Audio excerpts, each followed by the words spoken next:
आज सरकारकडून दिल्लीमध्ये सुरू असलेल्या जंतर मंतर येथील CJPच्या आंदोलनातून सोनम वांगचुक यांना जबरदस्ती उचलून रुग्णालयात नेण्यात आले। ज्यावेळी वांगचुक यांना जबरदस्ती उचलून नेले जात होते त्यावेळी तेथे मात्र त्याचे प्रमुख अभिजित दिपके नव्हते। याबद्दल चर्चांना सुरुवात झाली आहे। काहींच्या मते वांगचुक यांना नेले जात असताना दिपके आंदोलनस्थळीच होते, मात्र त्या क्षणी ते मंचाच्या खाली आले होते। त्यानंतर पोलिसांनी त्यांना अडवले, ताब्यात घेतल्याचेही सांगण्यात येत आहे। वांगचुक यांना पोलिसांनी सफदरजंग रुग्णालयात हलवले आणि त्यानंतर अभिजित दिपके यांनी स्वतः उपोषणाला सुरुवात केली आहे। अण्णा हजारेंच्या आंदोलनामुळे देशाची दिशाभूल झाल्याची माहिती जवळपास सर्वांना मिळाली आहे। आता देशभरातील जनता अशा आंदोलनाला संशयाने नजरेने पाहत आहे। त्यामुळे भविष्यात अशी आंदोलने खरोखरच सरकार धार्जिने राहणार का सरकारच्या विरोधात राहणार, हा प्रमुख महत्त्वाचा प्रश्न आहे। आता सोमवारी जेव्हा संसदेचे अधिवेशन सुरू होत आहे तेव्हा एक मोठा तरुणांचा मोर्चा संसदेवर नेण्याचं नियोजन करण्यात येत आहे। या आंदोलनाला मोठ्या प्रमाणात राजकीय पाठिंबा मिळताना दिसत नाही। उद्धव ठाकरे यांनी जाहीर पाठिंबा दिलेला आहे।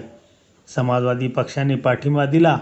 अखिलेश यादव यांच्या पत्नी आणि खासदार डिंपल यादव यांनी उपोषणस्थळी भेट देऊन सोनम वांगचुक यांची भेट घेऊन उपोषणाला पाठिंबा दिला।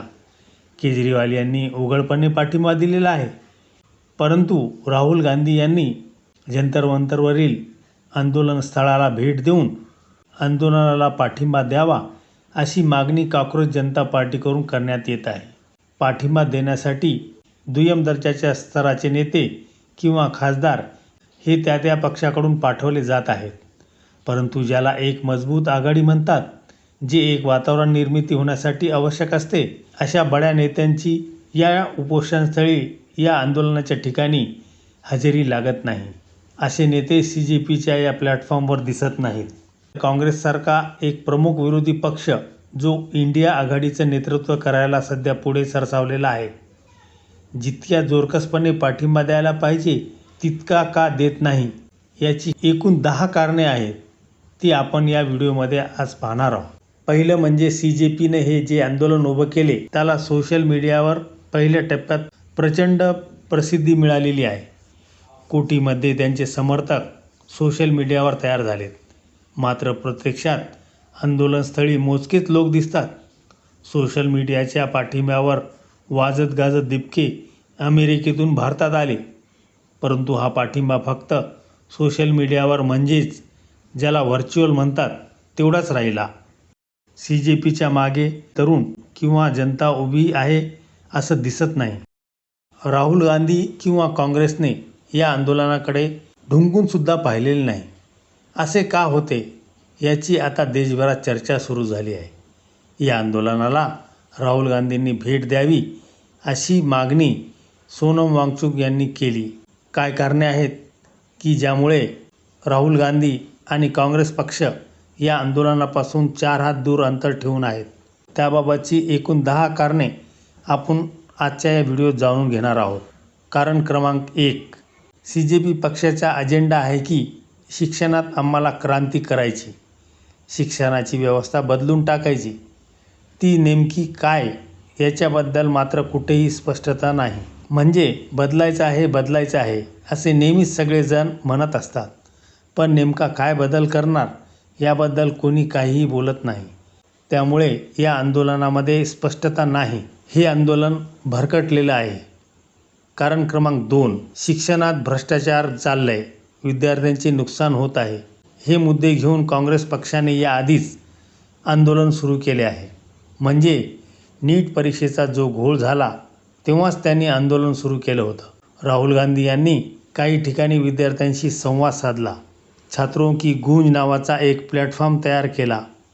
राहुल गांधींनी 2 सभा घेतल्या आणि काँग्रेसची युथ विंग NSUI नीटच्या गोंधळासंदर्भात चुकीच्या परीक्षा पद्धतीच्या विरोधात देशभरात आंदोलन करत आहे। कारण क्रमांक 3, CJPच्या या आंदोलनात राहुल गांधी सहभागी का होत नाहीत, म्हणजे जो मुद्दा काँग्रेसने हाती घेतलेला आहे आणि ज्या मुद्द्यावर काँग्रेस देशभर नरेंद्र मोदीच्या विरोधात एक वादळ उभं करण्याची धडपड करत आहे. तोच मुद्दा जर का CJP घेत असेल तर याचा अर्थ काँग्रेसला ते स्पर्धक म्हणून उभे राहत आहेत. आणि जर का तुम्ही काँग्रेसला राजकीय स्पर्धक म्हणून उभे राहत असाल तर काँग्रेस त्या प्लॅटफॉर्मवर जाऊन स्वतःच्या स्पर्धकाला पाठिंबा कशाला देईल? हा प्रश्न खरं तर त्यांना जे सल्ला देत आहेत, काँग्रेसने आंदोलनात सहभागी व्हावं असे म्हणत आहेत, त्यांना विचारला पाहिजे. कारण क्रमांक 4, आज देशात नरेंद्र मोदी यांना आता आव्हान देणारा जर कोणता पक्ष असेल तर तो फक्त काँग्रेस आणि काँग्रेस आहे. हे आपण लक्षात घेतलं पाहिजे. इंडिया ब्लॉकवरचे बाकी नेते कितीही काही बोलू द्या, कोणाचंही राष्ट्रीय स्थान नाही. त्यांनी राहुल गांधींचे कितीही उणेधुणे काढले किंवा गांधी घराण्याच्या त्रुटी काढल्या तरी आज गांधी घराण्याला मानणारे लोक हे भारतात सर्वत्र आहेत. ते राजकीय वास्तव आपण मान्य केले पाहिजे. आणि हे वास्तव नरेंद्र मोदी आणि अमित शहा उत्तम जाणून आहेत. म्हणूनच ते काँग्रेसवर नेहमी टीका करतात. टीका करून काँग्रेसचे अवमूल्यन याच्यासाठीच करतात की काँग्रेस हा फोर्स आहे. तो जर का एक वेगळी आयडिओलॉजी मांडत आंदोलन ठरवत असेल तर तेच आंदोलन घेऊन जर का कॉंग्रेस जनता पार्टी किंवा सोनम वांगचुक पुढे आले तर काँग्रेस त्यांना कसं काय पाठिंबा देईल? किंबहुना कागदोपत्री पाठिंबा देणं ठीक आहे, पण व्यासपीठावर जाऊन उघड पाठिंबा न देणं यातच काँग्रेसचं राजकीय शहाणपण आहे असं म्हणता येईल. कारण क्रमांक 5, हा विद्यार्थ्यांचा प्रश्न, त्यांच्या भावना, त्यातून काही विद्यार्थ्यांनी नैराश्यापोटी केलेली आत्महत्या हे सगळे इमोशनल विषय आहेतच. पण ते विषय जोरकसपणे मांडण्याची क्षमता काँग्रेससारख्या राजकीय पक्षात आहे का CJP सारख्या फक्त सोशल मीडियावर उभ्या राहिलेल्या पक्षात आहे? याचा विचारही झाला पाहिजे. निश्चितच याचं उत्तर काँग्रेस आहे. म्हणून काँग्रेस या दिशेने पुढे जात नाही.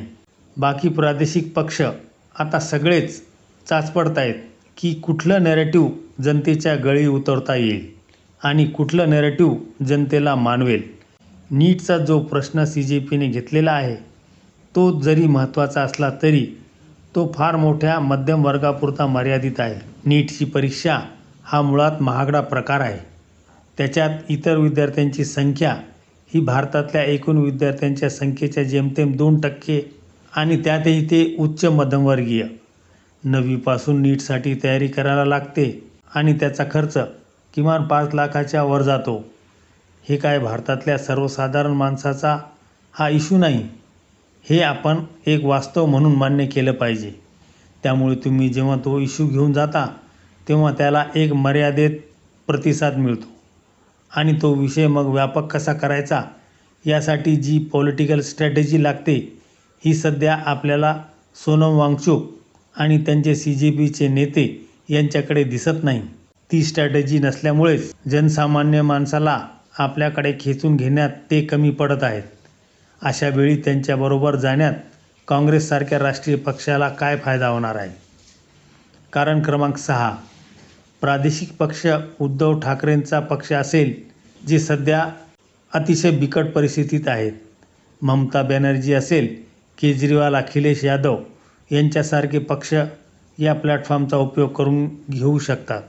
परंतु काँग्रेसला या आंदोलनात जाण्याची गरज वाटत नाही. कारण क्रमांक 7, आता मुळात CJPचे जे प्रमुख अभिजित दिपके ते पूर्वी अण्णा यांच्याबरोबर केजरीवालांच्या आप पक्षात काम करत होते आणि ते उघड आहे. त्याच्यात काही लपवण्यासारखं काही नाही आणि त्याच्यात गैर पण काही नाही. आता केजरीवाल असं म्हणतात की मी या आंदोलनात सहभागी होणार आहे आणि मी त्यांच्याबरोबर स्टेजवर उपस्थित राहणार. CJP म्हणजेच केजरीवाल हे आंदोलन आपल्याकडे खेचणार किंवा CJP ही आप या पक्षाची एक विस्तारित शाखा आहे असे काँग्रेसला वाटते. ते आता आपोआपच सिद्ध होत आहे. कारण क्रमांक 8, पंजाबची निवडणूक उंबरठ्यावर आलेली आहे. आप आणि काँग्रेस यांची पंजाबमध्ये समोरासमोर लढत होणार आहे. पुढच्या वर्षाच्या सुरुवातीला ही निवडणूक होईल. अशा वेळी केजरीवाल यांच्याबरोबर व्यासपीठावर जाण्यात राहुल गांधीचं कुठलं शहाणपण दिसेल? कारण ते दोघे स्पर्धक आहेत. पंजाबमध्ये सध्या आपचे सरकार आहे आणि काँग्रेस हा प्रमुख विरोधी पक्ष आहे. हे सगळं राजकारण लक्षात घेऊन भारतीय जनता पक्ष या आंदोलनाबद्दल फारसं बोलत नाही किंवा संवाद साधत नाही. कारण त्यांना वाटते की काँग्रेसने या आंदोलनात सहभागी व्हावे, परंतु तसे होताना काही दिसत नाही. काँग्रेसच्या आंदोलनामध्ये सहभागी न होण्याचं कारण क्रमांक 9. सध्या सुरू असलेल्या CJPच्या आंदोलनाला काँग्रेसकडून खुला पाठिंबा न देण्याचे सर्वात महत्त्वाचे कारण म्हणजे काँग्रेस याच मुद्द्यावर देशभर NSYच्या माध्यमातून आंदोलन करत आली आहे. परंतु ते आंदोलन चिरडून काढण्यासाठी, दमन करण्यासाठी पोलिसांच्या माध्यमातून मोदी सरकारने बळाचा वापर केला. पण सोनम वांगचुक आणि CJPच्या आंदोलनाला सरकारकडून सहज मान्यता देण्यात आली. आंदोलनही सुरू आहे, मात्र पोलीस हे आंदोलन दडपण्यासाठी काहीच करत नाही. हे सर्व संशयास्पद आहे. मग हे आंदोलन असे सुरू राहावे असे सरकारला वाटते का? हा एक महत्त्वाचा प्रश्न येथे उपस्थित होतो. आणि सर्वात महत्त्वाचं 10वं कारण म्हणजे CJPने नीटचा लढा उभा केला आहे. तो निश्चितच महत्त्वाचा आहे. परंतु सोनम वांगचुक हे एकेकाळी भाजपची स्तुती करत होते, मोदींची स्तुती करत होते. त्याचे ज्वलंत उदाहरण म्हणजे भाजपने 370 कलम हटवल्यानंतर सोनम वांगचुक यांनी मोदींचे जाहीर अभिनंदन केले होते. अशाच इतर मुद्द्यावरही वांगचुक सरकारसोबत ठामपणे उभे होते. मात्र आता त्यांना आंदोलन करण्याची गरज पडली. यामागे काहीतरी शिजते काय? भाजपचा यामागे काहीतरी हिडन अजेंडा असू शकतो, हा महत्त्वाचा प्रश्न आहे. तसेच CJPचे प्रमुख असलेले अभिजित दीपके यांनी सुद्धा मोदींची स्तुती केलेली आहे. यावरून त्यांची विचारधारा काय आणि हे कोणाच्या विरोधात लढतायत हे स्पष्ट होते. जर काँग्रेस या विचारधारेसोबत गेली तर निश्चितच जनसामान्यामध्ये एक वेगळा मेसेज जाईल आणि त्याचा फटका काँग्रेसला बसू शकतो. कारण काँग्रेसची विचारसरणी आणि सोनम वांगचुक, अभिजित दीपके यांची विचारसरणी भिन्न आहे. या 10 कारणामुळे राहुल गांधी या आंदोलनात सहभागी होत नाहीत. त्याची ही प्रमुख 10 कारणे आहेत. व्हिडिओ तुम्हाला कसा वाटला ते निश्चित कमेंट बॉक्समध्ये कमेंटद्वारे कळवा आणि अशाच नवनवीन व्हिडिओसाठी खरा दर्पण यूट्यूब चॅनलला सबस्क्राईब करा. धन्यवाद.